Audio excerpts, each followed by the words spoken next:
Hello guys, and welcome to my YouTube channel. In this video I am going to compare three important members of the ESP32 family: the ESP32-S2, ESP32-S3, and ESP32-C3.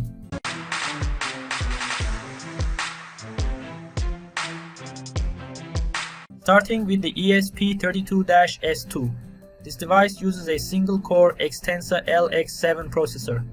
One of its biggest advantages is native USB OTG support. That means the microcontroller itself can implement USB device or host functionality without requiring a separate USB to serial converter or external USB controller. The S2 also provides 2.4 GHz Wi-Fi, but importantly, it does not provide Bluetooth. The ESP32-S3 is significantly more powerful. It contains two Xtensa LX7 cores and includes vector instructions designed to accelerate workloads such as signal processing, neural network inference, and other AI-related operations. It also provides native USB OTG, Wi-Fi, and Bluetooth Low Energy. Finally, the ESP32-C3 takes a different approach. Instead of Xtensa, it uses a single-core 32-bit RISC-V processor. Its main advantages are low cost, compact implementation, Wi-Fi, and Bluetooth Low Energy connectivity. So the first selection rule is already clear. If USB is the priority, consider the S2. If you need more processing performance, AI-oriented acceleration, and richer connectivity, then the S3 is usually the strongest choice. And if you need a simple, inexpensive Wi-Fi and Bluetooth IoT node, the C3 is extremely attractive. Now let's compare the processing architectures, because this is one of the biggest differences between these three microcontrollers. The ESP32-S2 contains one Xtensa LX7 CPU core. A single core doesn't necessarily mean poor performance. For applications such as USB interfaces, data acquisition, communication gateways, control systems, and relatively simple user interfaces, one LX7 core can provide more than enough processing capability. The ESP32-S3 moves to a dual-core Xtensa LX7 architecture. This allows two independent cores to execute tasks concurrently. In an RTOS-based project, for example, one core could handle communication, sensors, and protocol processing, while the second core handles a graphical interface, audio processing, or computational workloads. The S3 also contains SIMD and vector-oriented instruction extensions.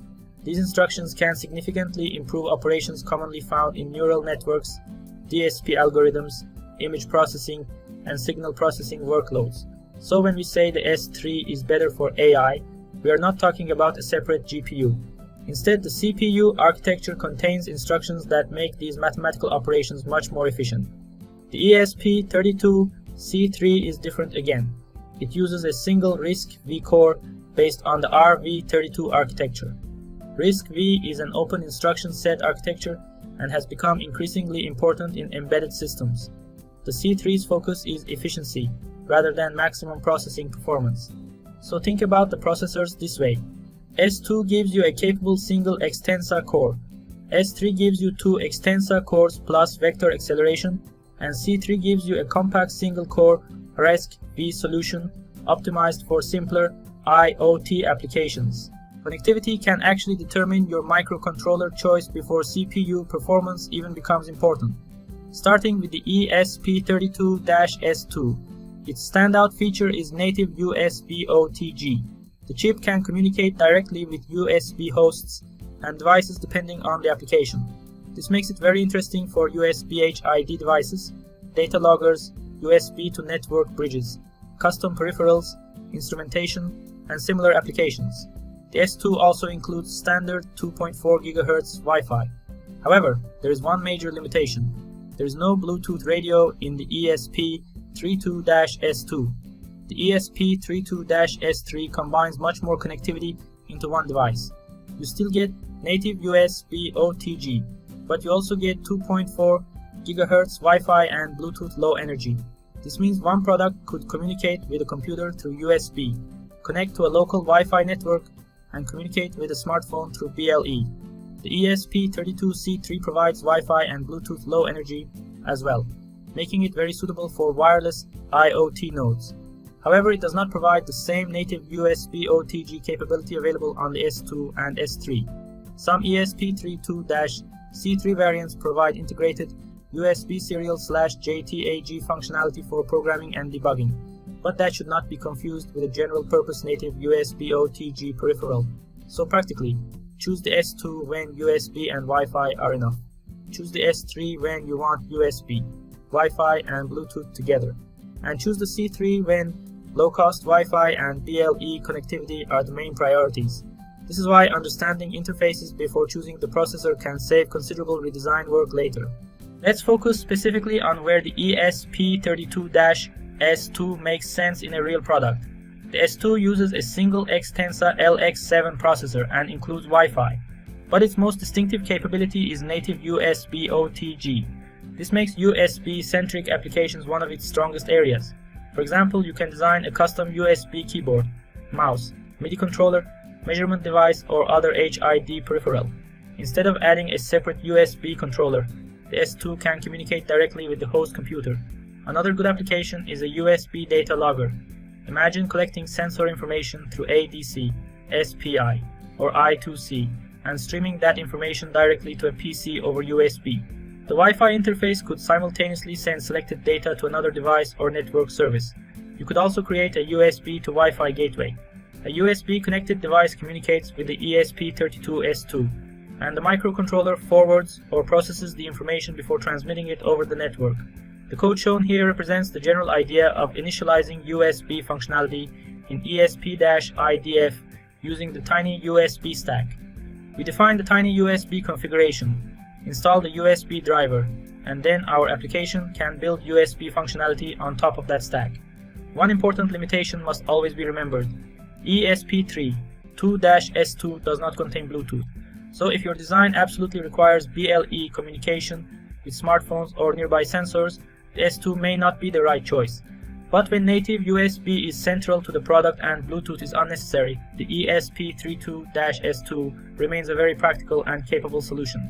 The ESP32-S3 is where the family becomes considerably more interesting for computationally demanding embedded applications. First, we have two Xtensa LX7 processor cores. With free RTOS, these cores can be used to separate different workloads. For example, one core could process sensor information and communication protocols, while the other handles a display, user interface, or computational algorithm. The example code demonstrates this concept using XTask create pin to core. One task can be pinned to core 0 and another task to core 1. In a real application, you would still need to carefully manage shared resources and synchronization, but this demonstrates the flexibility of the dual-core architecture. The second major advantage is the S3's vector instruction support. These instructions are especially useful for operations found in machine learning, digital signal processing, audio processing, and computer vision. For example, consider a small smart camera. The ESP32-S3 can acquire image data, perform basic object or person detection, and send results through Wi-Fi. Another example is a voice-controlled device. Audio can be processed locally for wake word detection or simple command recognition.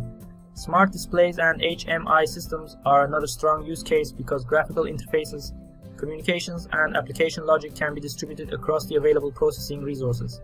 And because the S3 also combines native USB OTG, Wi-Fi, and BLE, it provides excellent connectivity.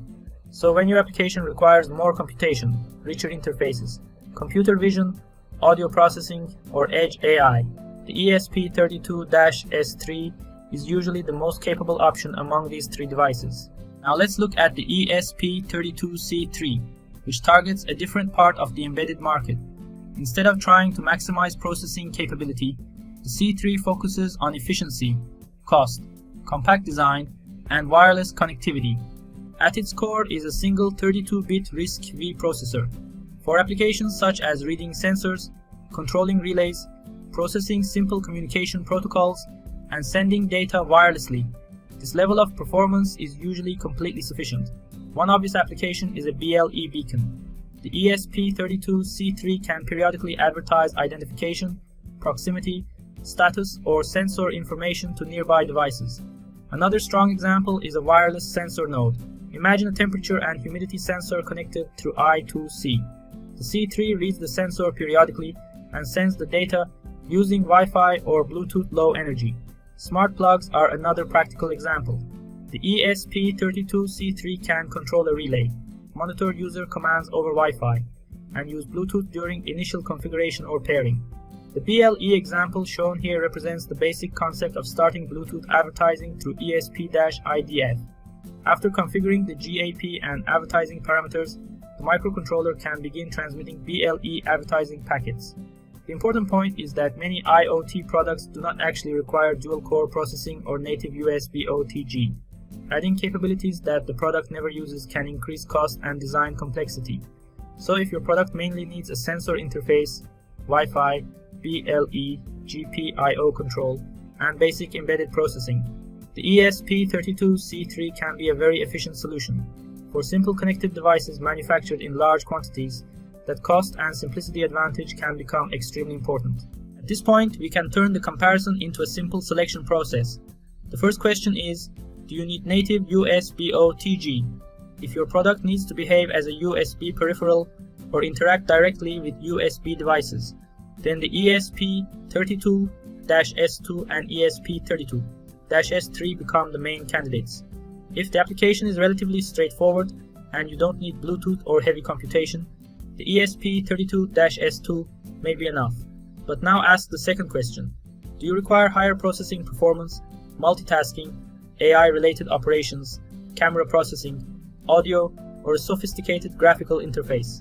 If the answer is yes, move toward the ESP32-S3. The combination of dual-core processing, vector instructions, USB, Wi-Fi, and BLE makes it significantly more suitable for demanding applications. Now consider another scenario. You don't need native USB OTG. Your application does not require heavy processing, and your priorities are low cost, Wi-Fi, Bluetooth Low Energy, and simple IoT operation. In that case, the ESP32-C3 becomes a very logical choice. Look at the project examples shown on the slide. A custom USB MIDI controller or data logger naturally favors the S2. An intelligent camera performing local image processing strongly favors the S3. And a temperature sensor transmitting information using BLE is an excellent application for the C3. The important lesson is that there isn't one universally best ESP32.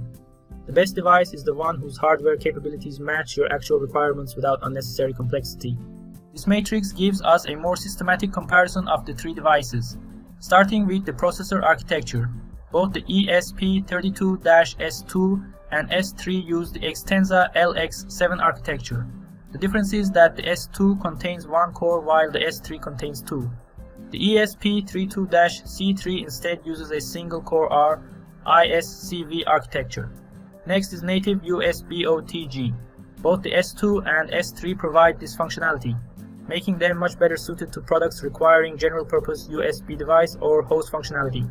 Wi-Fi at 2.4 GHz is available across all three chips, so basic Wi-Fi connectivity by itself doesn't separate them very much.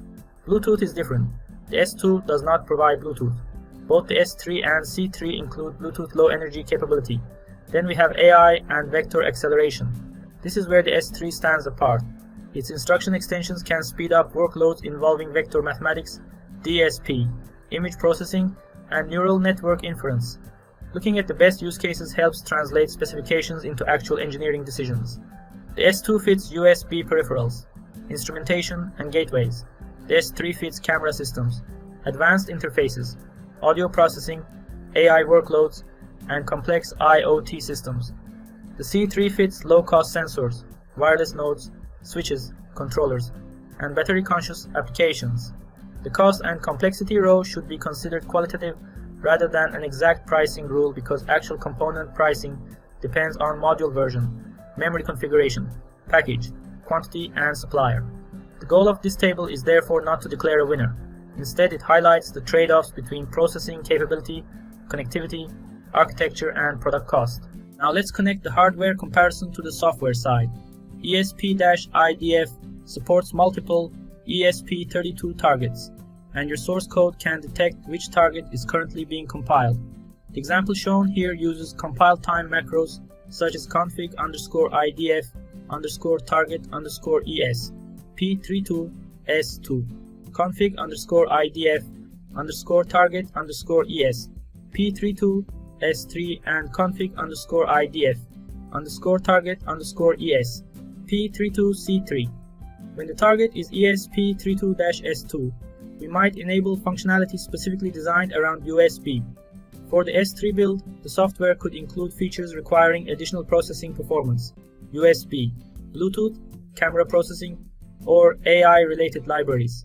For the C3 build, we might instead compile a smaller wireless sensor application using Wi-Fi and BLE. This method becomes especially useful when maintaining one codebase for several hardware products. Imagine your company produces 3 versions of the same controller. The basic model uses an ESP32-C3, a USB-enabled version uses the S2, and the advanced version with a graphical display and additional processing uses the S3. Instead of maintaining 3 completely separate projects, you can share most of the source code and conditionally compile hardware-specific functionality. However, these preprocessor checks should be used carefully. Ideally, application logic remains portable, while hardware-specific drivers and configurations stay separated into clean modules. The main software focus therefore mirrors the hardware strengths. S2 software often revolves around USB and networking. S3 applications can combine multitasking, graphical interfaces, signal processing, USB, Wi-Fi, and BLE. C3 applications generally prioritize lightweight, efficient wireless IoT operation. Choosing the correct chip early can therefore simplify both your hardware design and your software architecture. Let's finish with the simplest possible way to remember the comparison. Think of the ESP32-S2 as the USB-focused option. It gives you a single Xtensa LX7 core, Wi-Fi, and importantly, native USB OTG. If you're building USB peripherals, USB instrumentation, custom HID devices, data loggers, or USB to network gateways and don't require Bluetooth, the S2 can be an excellent choice. Think of the ESP32-S3 as the performance-focused option. You get 2 Xtensa LX7 cores, vector instructions that help accelerate AI and DSP workloads, native USB OTG, Wi-Fi and Bluetooth low energy. This makes it the strongest choice here for smart cameras, graphical displays, voice interfaces, multimedia applications, and more computationally demanding embedded systems. Finally, think of the ESP32-C3 as the cost-focused IoT option. Its single-core RISC-V processor is well suited to typical embedded control tasks, while Wi-Fi and BLE make it excellent for connected sensors, smart switches, beacons, small controllers, and other high-volume IoT products. So there's a very simple rule you can remember. S2 for USB, S3 for processing power and advanced applications, C3 for inexpensive Wi-Fi and BLE IoT devices. Of course, before selecting a final component for commercial design, always check the exact datasheet, module variant, flash and RAM configuration, GPIO requirements, power requirements, and peripheral availability. But as an architectural starting point, these 3 rules will help you quickly determine which device deserves a closer look for your next ESP32 project. Thanks for watching this video, guys. Please share, like, and comment below. Also subscribe to my YouTube channel for more videos.